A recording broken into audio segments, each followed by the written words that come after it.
Muy buenas tardes a todos y bienvenidos a un nuevo directo en este canal de YouTube que también podéis seguir a través de otras redes sociales, como por ejemplo X, como por ejemplo Twitch, como por ejemplo Facebook o como por ejemplo LinkedIn. Además también tenéis que saber que esta conversación pues, se mantendrá subida en el canal de YouTube y también la tendréis disponible en formato podcast. Se trata de una serie de conversaciones, de entrevistas que mes a mes venimos realizando gracias al impulso que ofrece la Universidad Francisco Marroquín. La Universidad Francisco Marroquín es una universidad que se creó en el año 1971 en Guatemala y que desde el año 2018 también tiene su sede en Madrid, en la que algunos tenemos el placer de impartir clase.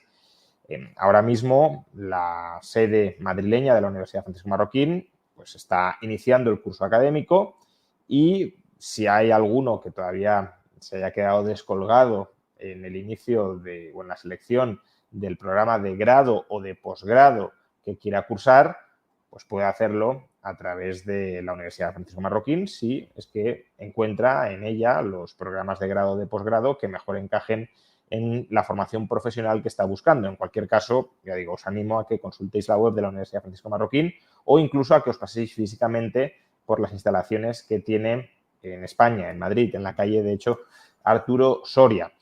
Y es que la Universidad Francisco Marroquín en sus estatutos tiene como propósito promover una sociedad de individuos libres y responsables, la reflexión sobre una sociedad de individuos libres y responsables. Y justamente como parte de esta misión, este tipo de conversaciones.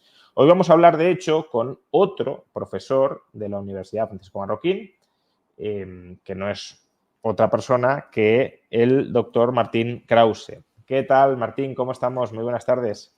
¿Qué tal, Juan Ramón? Muchas gracias. Un placer estar aquí con vos.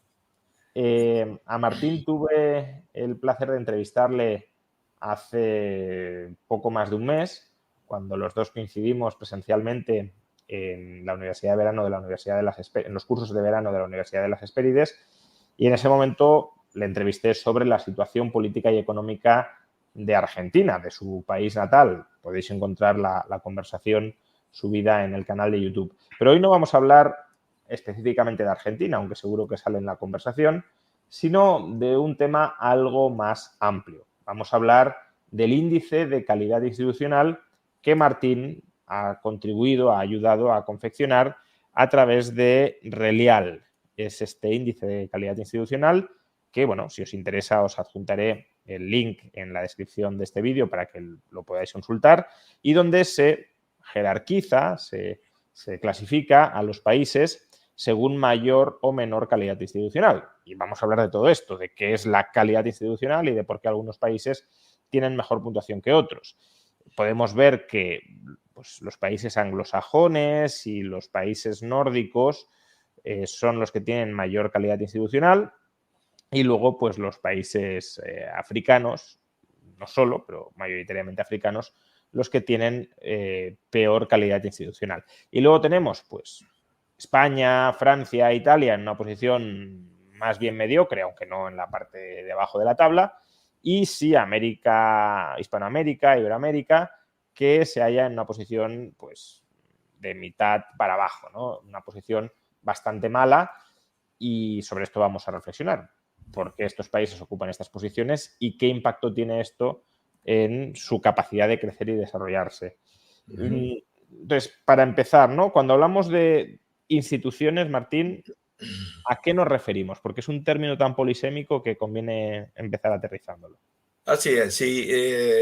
Cuando hablamos de instituciones, nos estamos refiriendo a las reglas de juego. Es decir, vamos a hacer una primera aclaración diferenciándolos de lo que son organizaciones. Porque en el lenguaje coloquial muchas veces llamamos institución a lo que en realidad son organizaciones. Por ejemplo, se dice el Real Madrid es una institución o el Barcelona es una institución, y la verdad que no, o la Universidad Francisco Marroquín, pero esas son organizaciones. Y organizaciones son un conjunto de personas que están reunidas en pos de un objetivo común. Las instituciones, en cambio, son las reglas de juego que nos permiten interactuar y dentro de las cuales interactuamos unas personas con otras y unas organizaciones con otras. Ese conjunto de reglas de juego puede ser tanto instituciones de tipo formal como informal. Es decir, las formales son reglas que son escritas, que son dictadas por un organismo creado para a ese efecto, como puede ser un congreso. Hay normalmente una agencia que controle su cumplimiento y hay sanciones por su incumplimiento. Las reglas informales, por el contrario, no son dictadas por nadie en particular, sino que son asumidas, digamos, en su conducta por las personas. No hay entonces un órgano que las dicte, no hay tampoco una agencia que controle su cumplimiento, sino que somos nosotros mismos en nuestro accionar diario y quienes también, en todo caso, sancionamos ciertas conductas o no. Entonces, el conjunto de esas normas formales e informales hacen al marco institucional de nuestros países. Uh-huh. ¿Y qué influencia tiene este conjunto de normas, de pautas de comportamiento, de expectativas compartidas? ¿Qué influencia tienen sobre la coordinación económica y, por tanto, sobre la capacidad de generación de riqueza dentro de una sociedad?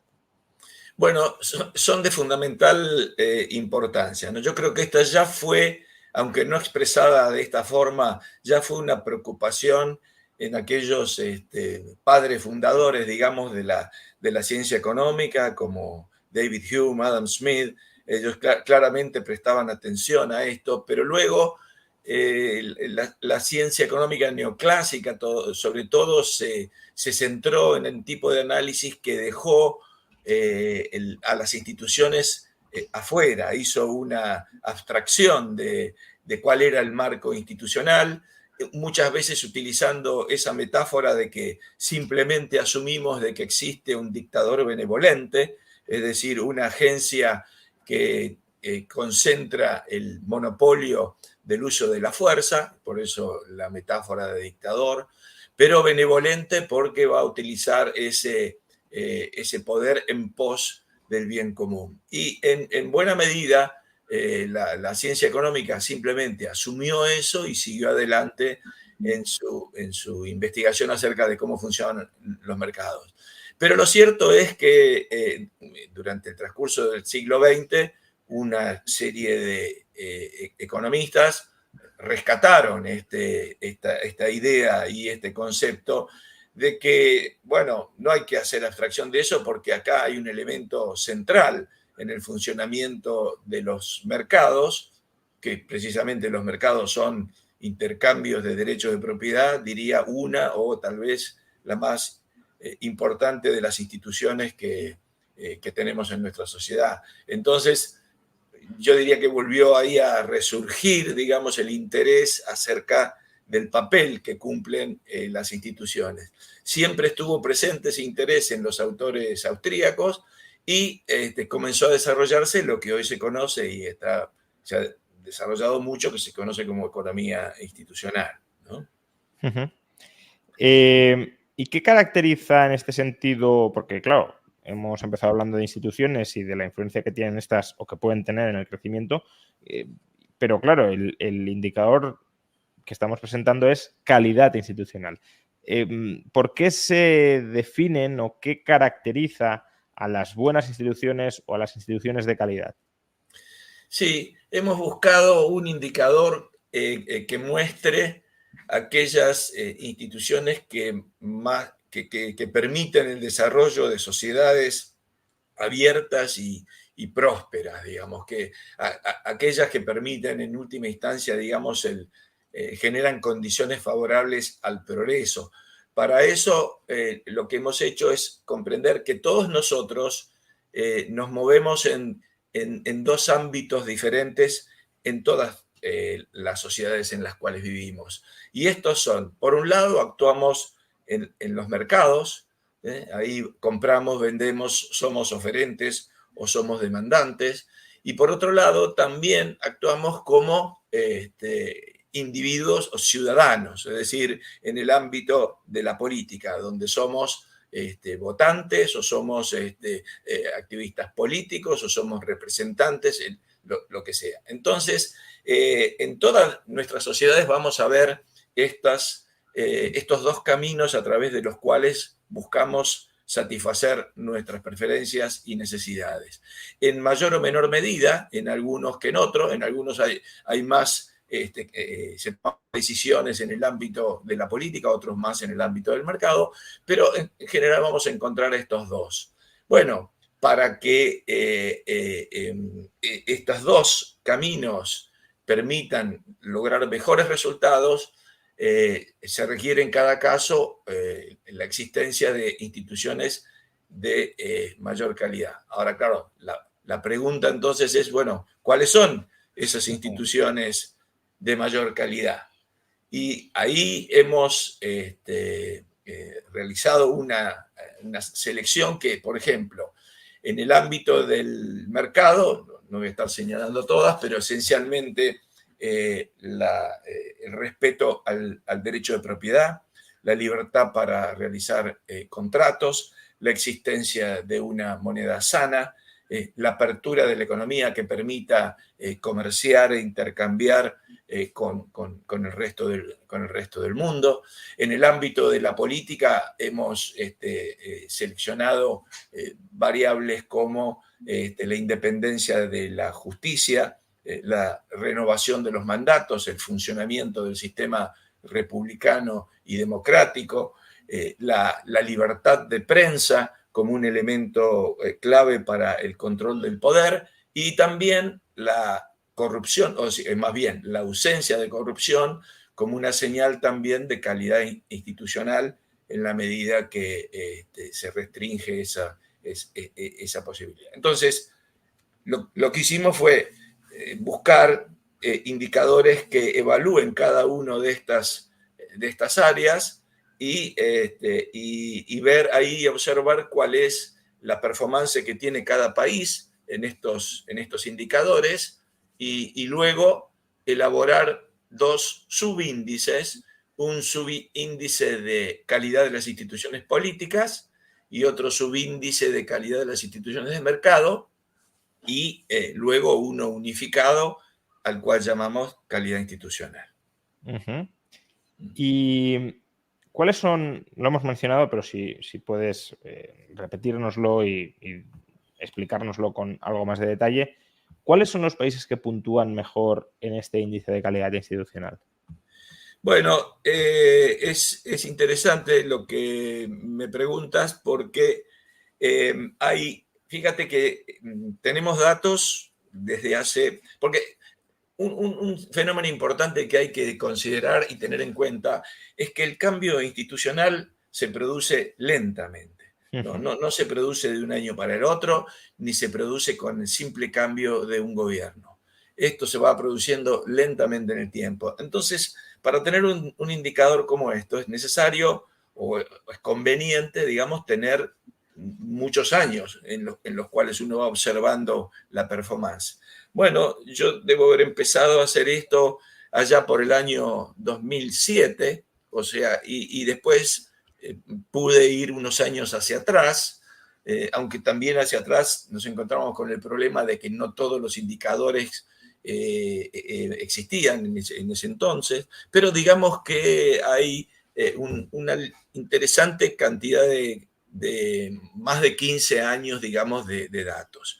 Y eso nos muestra un primer resultado que es bastante sorprendente, y es que hay 4 países que han ocupado las 4 primeras posiciones todos los años, desde entonces. Y estos son, los digo ahora en el orden en el cual están en el último, pero ellos han ido cambiando posiciones entre sí, pero siempre han sido los 4 primeros, y son Dinamarca, Suiza, Finlandia y Nueva Zelanda.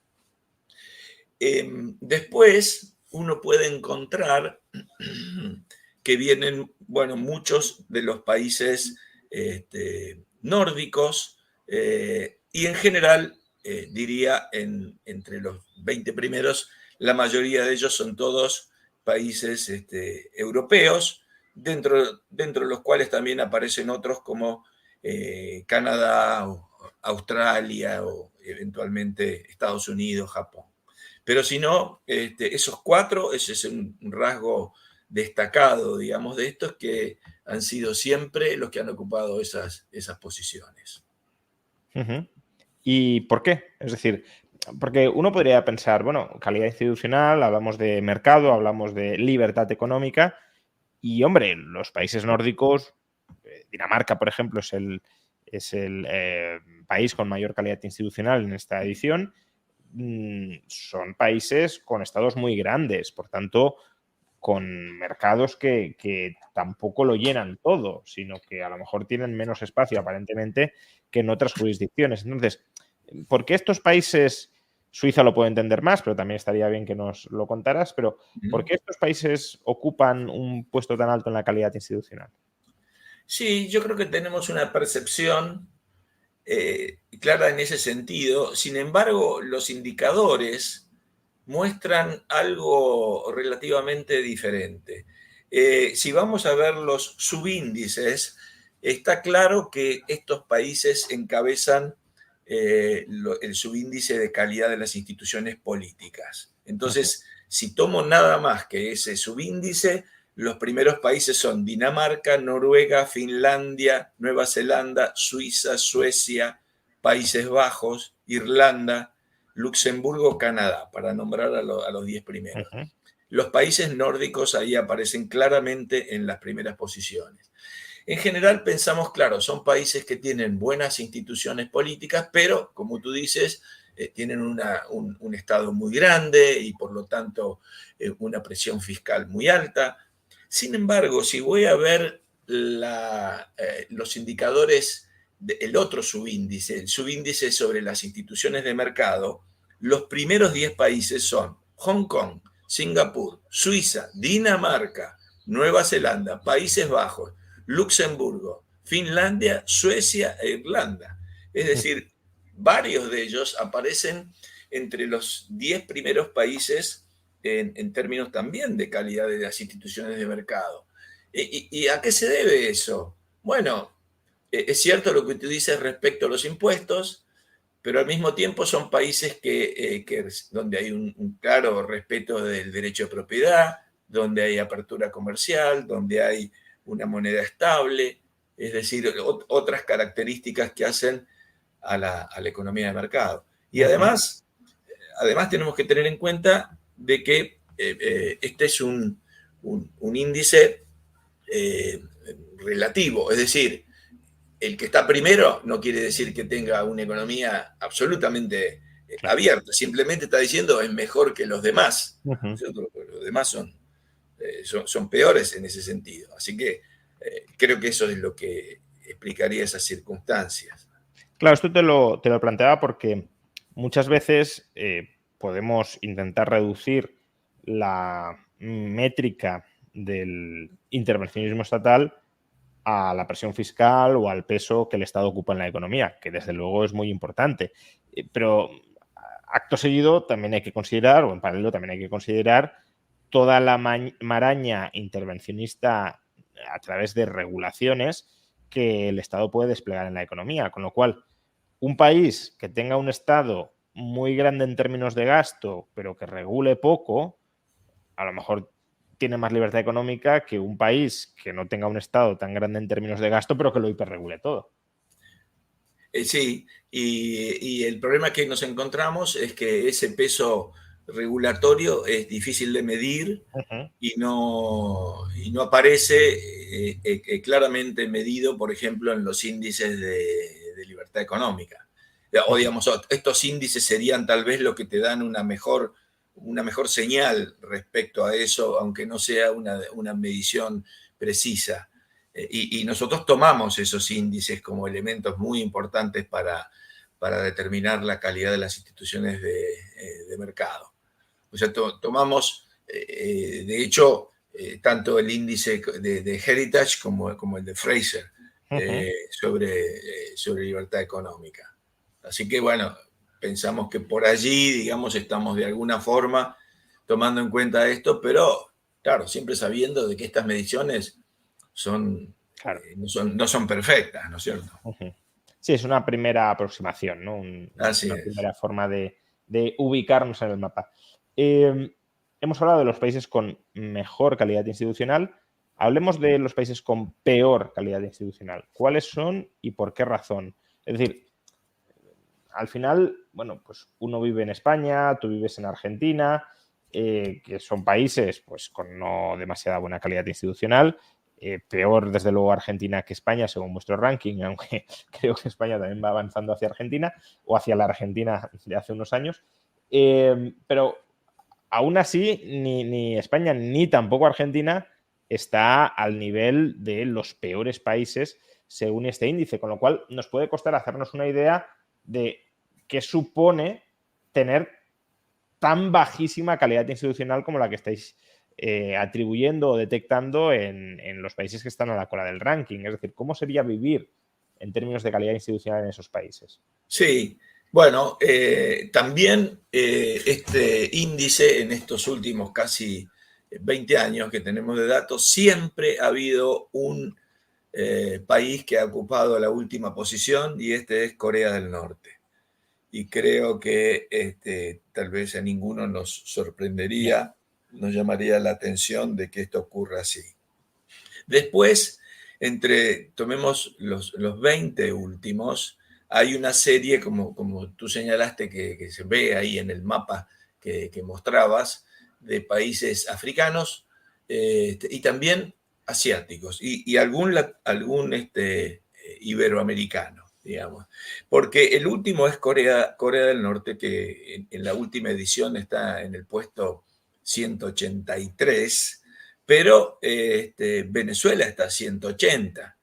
Después es cierto que hay muchos países africanos como la República Centroafricana, Zimbabue, Congo, Libia, etcétera, pero también hay países asiáticos, digamos, si tomamos la definición de continente, la definición Sí, geográfica, ¿no? Porque ahí también hay un problema, ¿no? Si vamos a tomar el continente de Asia o vamos a separar sudeste de Asia del Medio Oriente, parecen como claramente sí, distintas estas regiones, ¿no?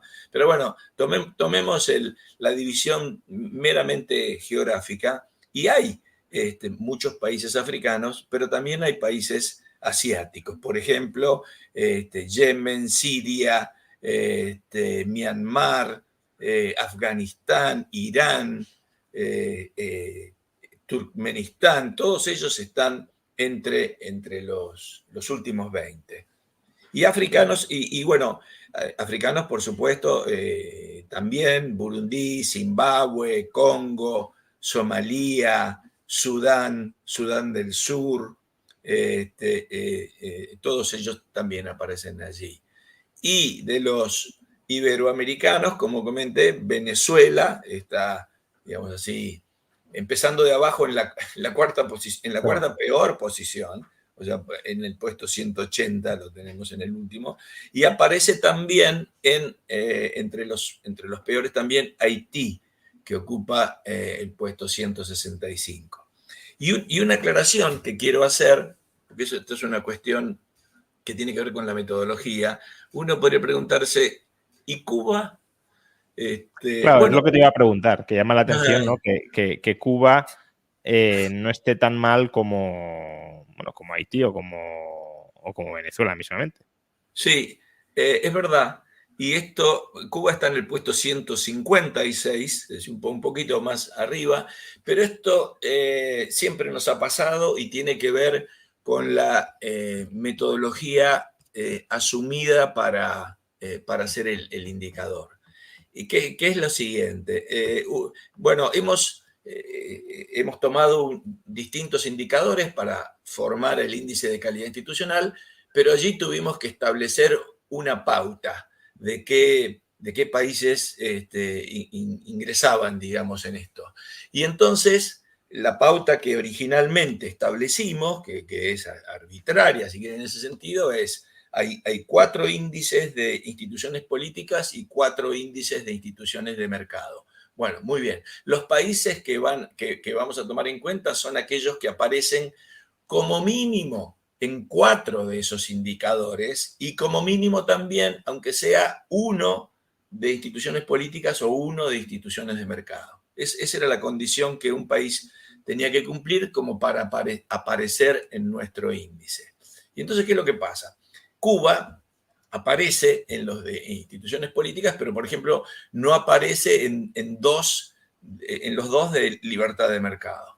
Que yo creo que si apareciera allí, su posición sería menor, obviamente. Pero bueno, tomamos esa regla y nos atenemos a ella. Bueno, ahí está. Entonces se presentan estas distorsiones de pronto, por lo cual, claro, no es una herramienta de medición perfecta y es necesaria salvar estas cuestiones, digamos, en el análisis que se haga, ¿no? Y llamar la atención de que, bueno, miren, Cuba está acá por esta circunstancia, probablemente tendría que estar más abajo. Claramente, solo nombrando los países, aquellos que ocupan mejores posiciones en el ranking y aquellos que ocupan peores posiciones en el ranking, parece haber una relación bastante fuerte entre calidad institucional o falta de calidad institucional y desarrollo económico. Todos los países con alta calidad institucional son desarrollados. Todos los países con alta renta per cápita son países con alta calidad institucional y al revés, ¿no? Los países con baja calidad institucional son subdesarrollados y todos los países subdesarrollados tienen baja calidad institucional. No encontramos un país que tenga altísima calidad institucional y que sea pobre o un país que tenga bajísima calidad institucional y sea rico. ¿Por qué?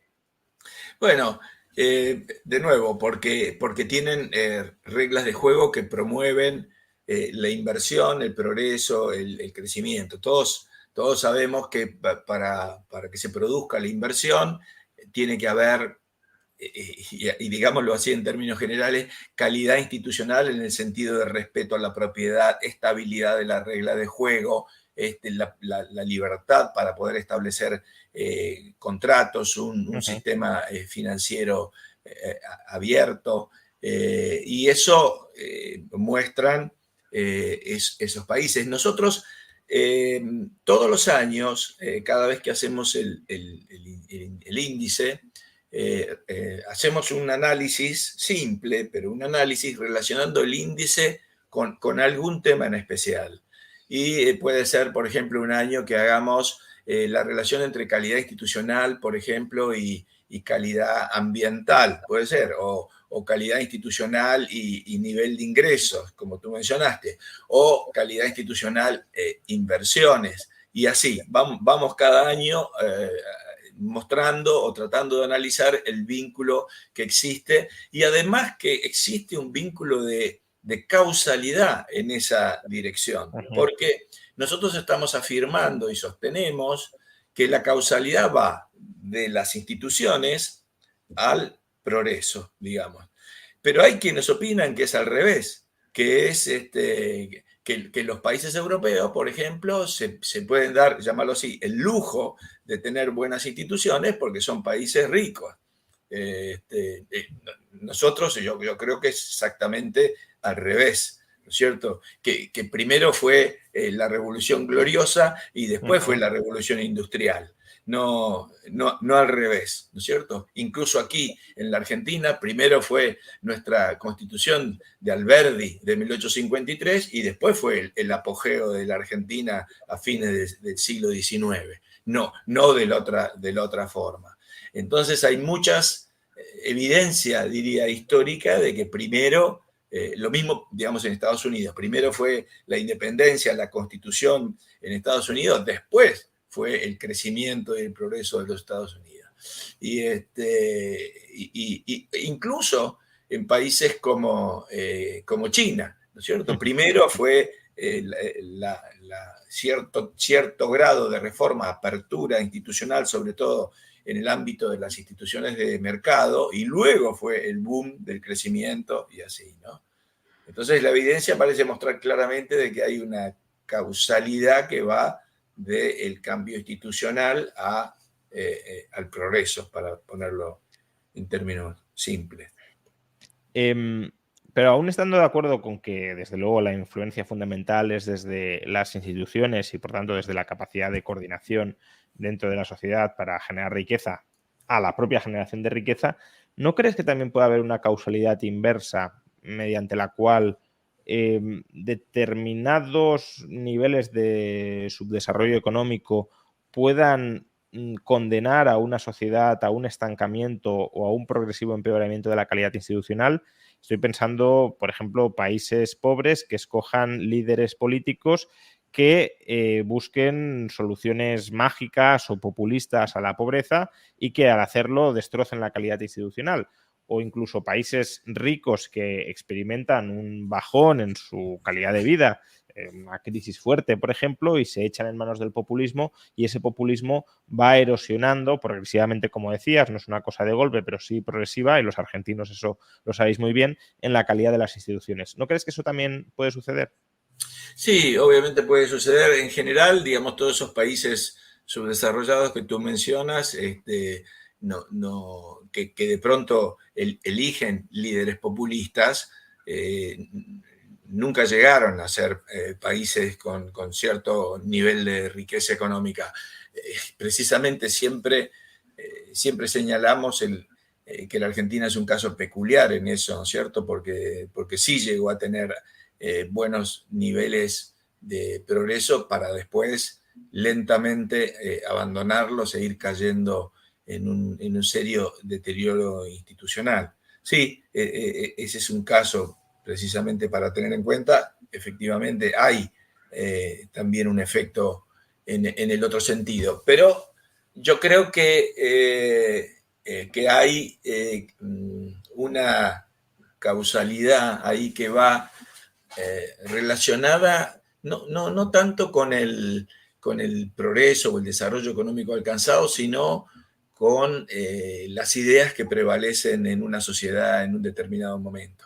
Y en la sociedad argentina, si bien había desarrollado un interesante marco institucional y había obtenido mucho éxito en los resultados alcanzados, bueno, después cayó, digamos, en el torbellino, digamos, de ideas totalitarias, digamos, que prevalecieron en el mundo en la primera mitad del siglo XX y allí fue deteriorando su calidad institucional.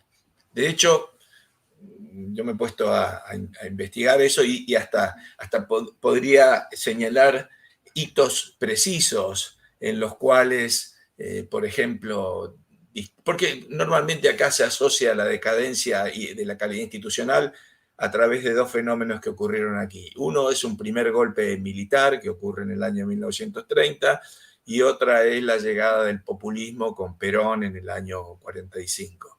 Pero yo creo que hubo claros pasos anteriores, por ejemplo, en fallos de la Corte Suprema que debilitaban claramente la interpretación del derecho de propiedad y la libertad de hacer contratos y que empezaron a abrir la puerta o, digamos, a eliminar los límites al poder de lo que el Estado podía hacer. Es decir, fallos de la Corte Suprema, por ejemplo, que sostenían que era te cuento uno como anécdota, pero uno primero del año 22, en el cual la Corte sostiene que y afirma que es legal, digamos, que es constitucional el control de los alquileres, ¿cierto? Y ese fue el primero de esos, ya muchos años antes de la crisis, años antes de Perón. Después vino otro que la Corte hizo lo mismo respecto al control de precios. Otro fallo más sobre la constitucionalidad del control de las tasas de interés, y ahí fue abriendo la puerta a todo lo que vino después, ¿no? Y esto sería el caso de Argentina, ¿no? Pero Sí. como mencionaba al comienzo, Iberoamérica está en una posición en general mediocre, mala. Hay alguna excepción, pero en general está en esa mala posición. En cambio, los países anglosajones, Estados Unidos, Canadá, Australia, Nueva Zelanda, Singapur, hasta cierto punto lo podríamos considerar también una herencia anglosajona, esos países tienen mayor calidad institucional de manera general. ¿A qué atribuyes esta fractura? Es decir, ¿por qué Hispanoamérica o Iberoamérica puntúa tan mal y estos otros países puntúan en general tan bien? Mira, yo no, no me jugaría a hacer una evaluación general sobre Iberoamérica, porque hay mucha variedad de resultados.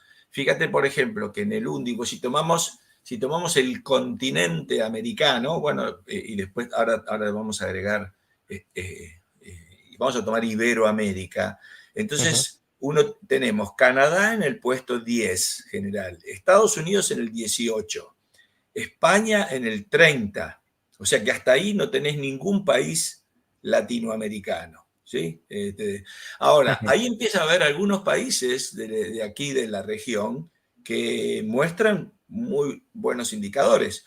Uruguay en el puesto 31, Costa Rica en el 32 y Chile en el 34. Yo creo que esos tres son los países de mejor calidad institucional. Y Chile incluso había llegado a estar hasta casi en el puesto 21, 22. Esa fue, hoy se encuentra como 10 puestos más abajo.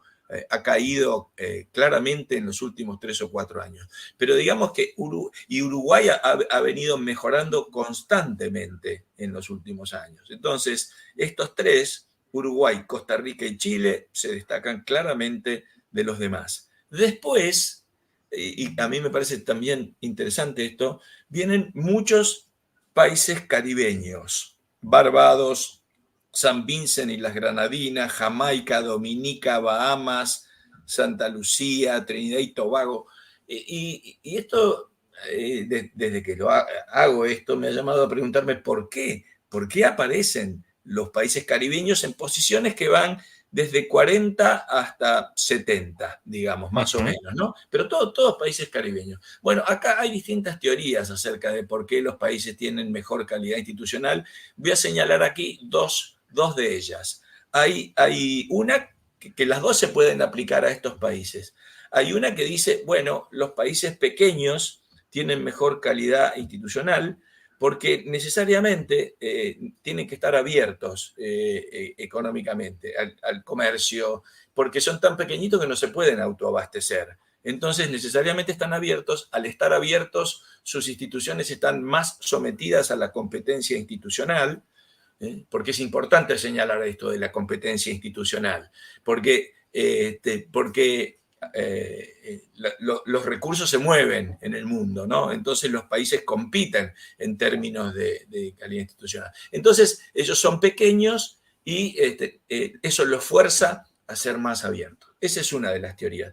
La otra teoría tiene que ver con el origen legal y sostienen que estos países han heredado el sistema del common law inglés, que sería más amistoso, digamos, para el funcionamiento del mercado que los que hemos heredado el sistema codificado continental, que es lo que encontrás en toda América Latina y no en los caribeños. Entonces esta teoría dice, esos países tienen mejor calidad institucional porque heredaron ese sistema.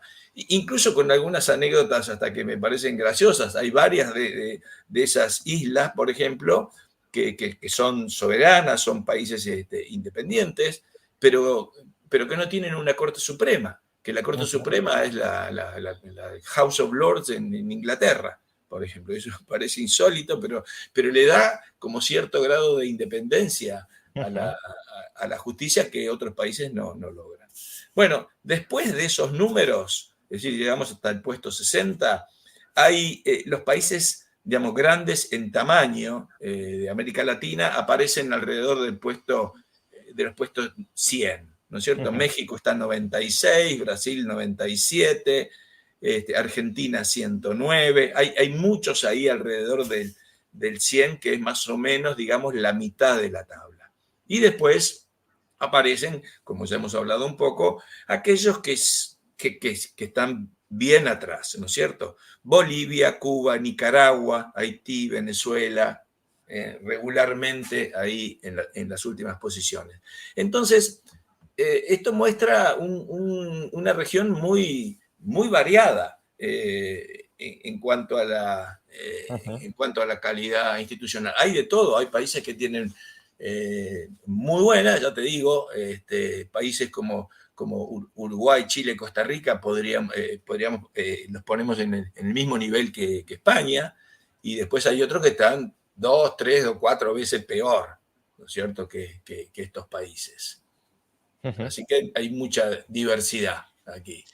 Pero sí se muestra que son esos países, los de mejor calidad institucional, los que vienen regularmente, algunos, porque también es necesario, y lo hacemos, analizar esto, algunos países tienen mejor calidad de instituciones políticas y otros tienen mejor calidad de instituciones de mercado. Entonces, países como Uruguay o Costa Rica tienen mejor calidad de instituciones políticas, no tanto de mercado. Pero Chile tiene mejor calidad de instituciones de mercado que instituciones políticas. Es el mismo caso, por ejemplo, al nivel de la mitad de la tabla, México tiene mejor calidad de instituciones de mercado que instituciones políticas. Y eso en buena medida porque pertenece al Tratado de Libre Comercio de América del Norte, eso lo obliga, digamos, a ser competitivo relativamente en términos de instituciones de mercado. La Argentina, por ejemplo, es exactamente lo opuesto de México. Tiene mejores instituciones políticas y tiene muy malas instituciones de mercado. O sea que es bastante variable ahí la situación en la región. Ahora continuamos, pero nos ha llegado un superchat que voy a leer. Dice, leí esta semana que Suiza tiene precios controlados y eso le ayuda a mantener baja la inflación. ¿Qué tan cierto es eso? Bueno, no sé si Martín está muy al tanto de esto porque es una cuestión más quizá doméstica o europea casi. Bueno, digo doméstica porque se ha utilizado mucho en España el caso de Suiza para justificar ciertos controles de precios. El tema es que en Suiza, a ver, puede existir un control de precios, pero siempre que esté muy por encima del precio de mercado es irrelevante. Entonces, Suiza sí tiene oficialmente controles de precios, pero no son controles de precios que lleguen a entrar en vigor, no que lleguen a ser efectivos. Porque, de hecho, son muchos de ellos controles de precios sobre productos agrarios y el lobby agricultor en Francia es muy potente y el lobby agricultor no quiere precios que limiten su capacidad para vender. Lo que quiere son precios que les permitan vender lo más alto posible. Por tanto, sí, son precios máximos, pero que están muy por encima del precio de mercado y, por tanto, no afectan, ¿no? Tampoco controlan la inflación. Y Juan Ramón y yo, sin haber seguido esta noticia reciente, digamos, algo que llamaría la atención respecto de Suiza y que habla mucho de su calidad institucional, es que ese tipo de decisiones creo que se toman a nivel cantonal. No sé si se toman a nivel nacional en Suiza, ¿no? Entonces, esa descentralización que tiene Suiza hace mucho a la calidad institucional de ese país, ¿no? Por este fenómeno que antes mencioné, que ocurre entre países y ahí también entre cantones, de un cierto proceso de competencia institucional que se produce cuando hay mayores niveles de descentralización, ¿no? Siguiendo con la línea argumental que estábamos manteniendo, has dicho casi al principio de la entrevista que las instituciones no cambian de la noche a la mañana, que no es algo que por el hecho de que llegue un gobierno, por muy malo que sea, no modifica de pies a cabeza las instituciones, aunque algunos lo intentan y a veces casi lo consiguen, ¿no?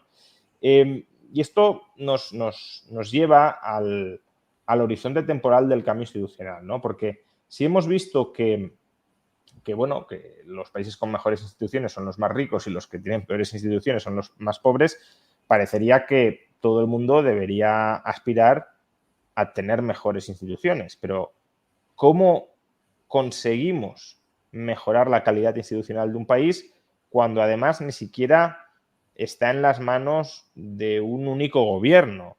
En el caso quizá de Argentina, es muy pertinente. Puede ser que te llegue un Javier Milei al poder que tiene una visión muy clara de cómo mejorar la calidad institucional, pero es que tampoco depende, al menos a corto plazo, solo ni mayoritariamente de Javier Milei o de alguien que tenga esa visión de mejoría de la calidad institucional. Entonces, ¿cómo se puede hacer esto?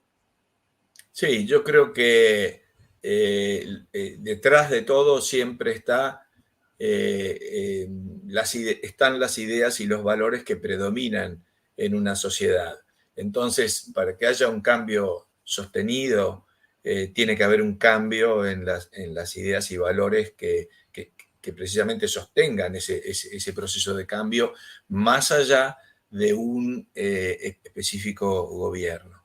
Pero pensando en eso también, a veces se me ha ocurrido que hay países que se encuentran como atrapados en la imposibilidad de realizar esos cambios institucionales.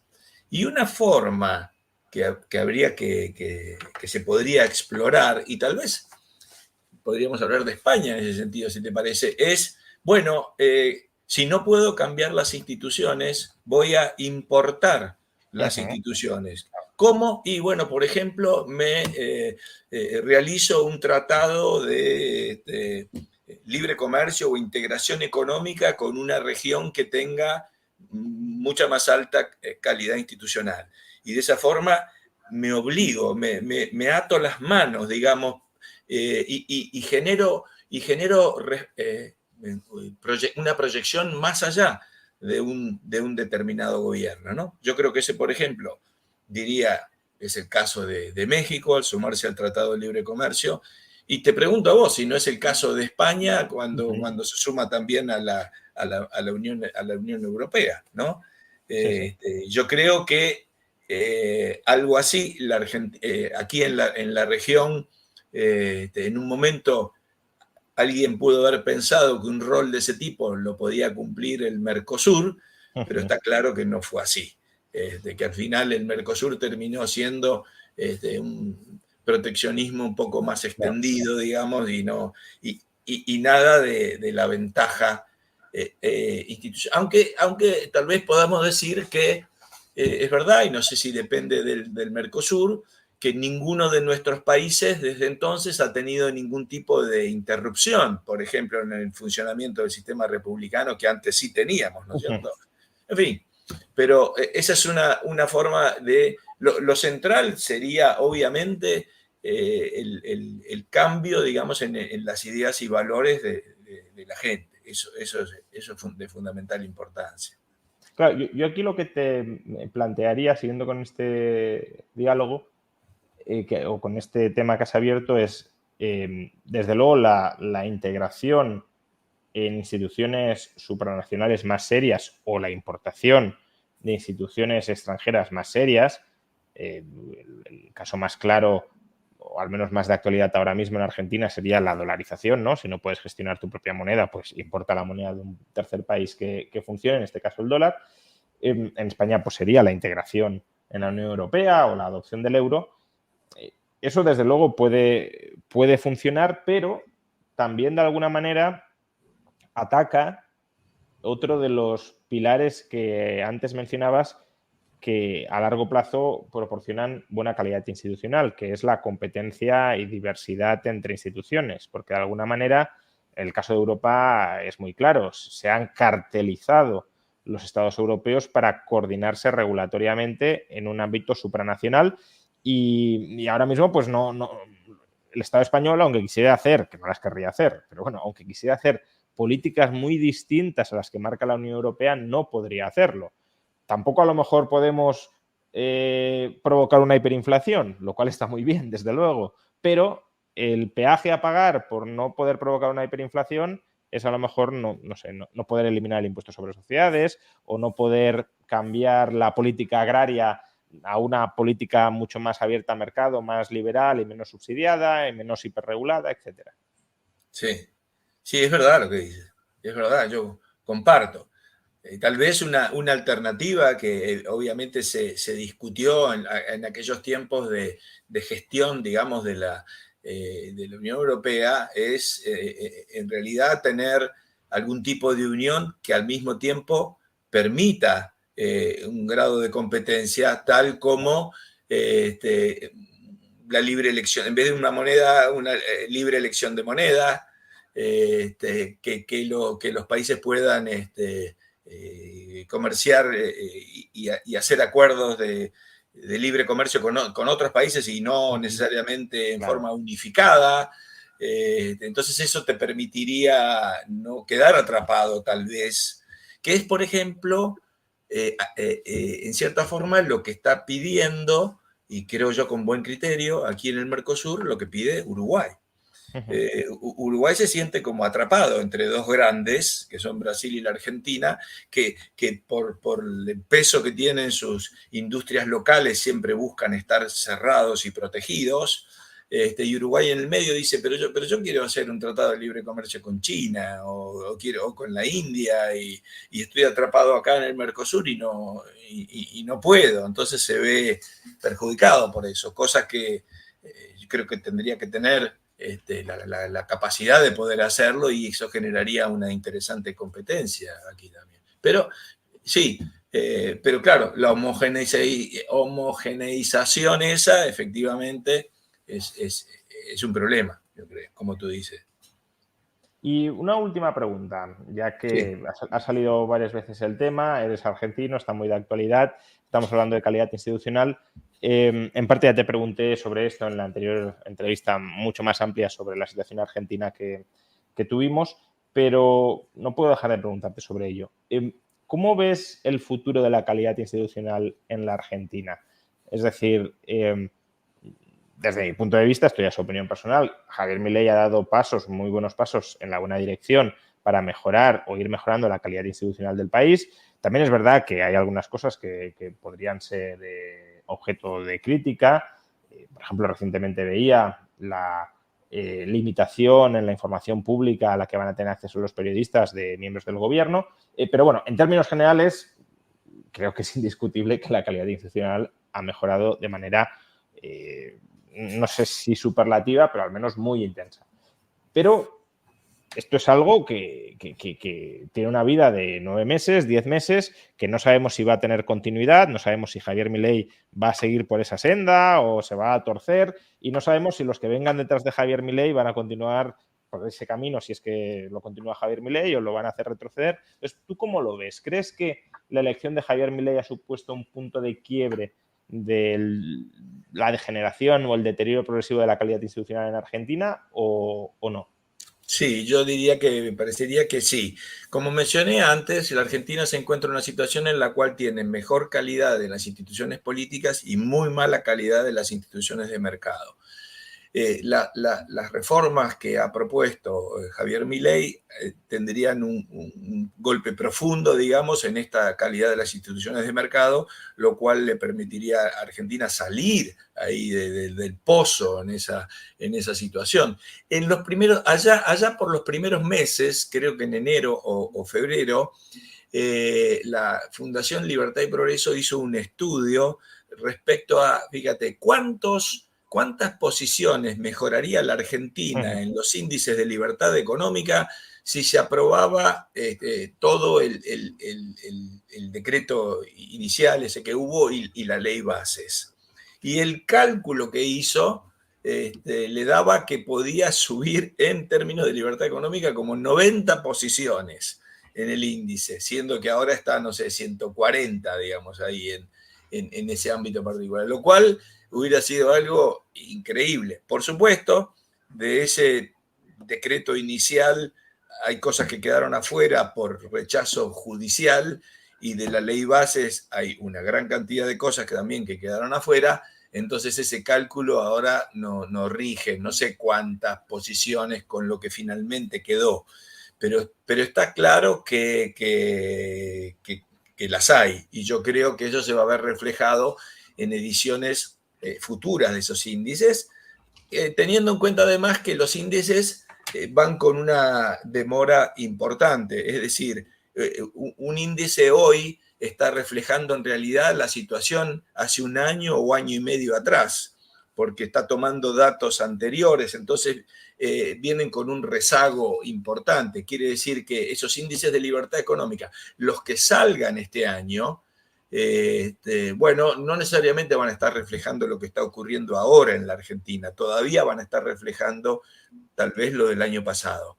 Y eso nos influye a nosotros en el índice de calidad institucional, porque tampoco probablemente vamos a ver allí en el próximo esa mejora, sino tal vez en el siguiente. Es decir, acá estamos con dos procesos lentos o dos demoras. Por un lado, el cambio institucional es lento y por otro lado, la llegada de los datos al índice de calidad institucional también es lento.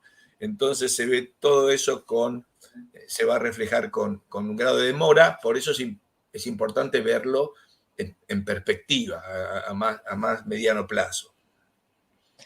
¿Y cómo crees que influye aquí algo de lo que también hemos hablado muchas veces, que parece que ha logrado Javier Milei, que es el cambio cultural? Bueno, sí, me parece eso de fundamental importancia por lo que dijimos antes, como un reaseguro de la continuidad de los cambios. Cambia los valores y las ideas predominantes, y la verdad es que va a cambiar el curso de la política, esté o no esté Javier Milei en el gobierno en el futuro, si eso se produce así.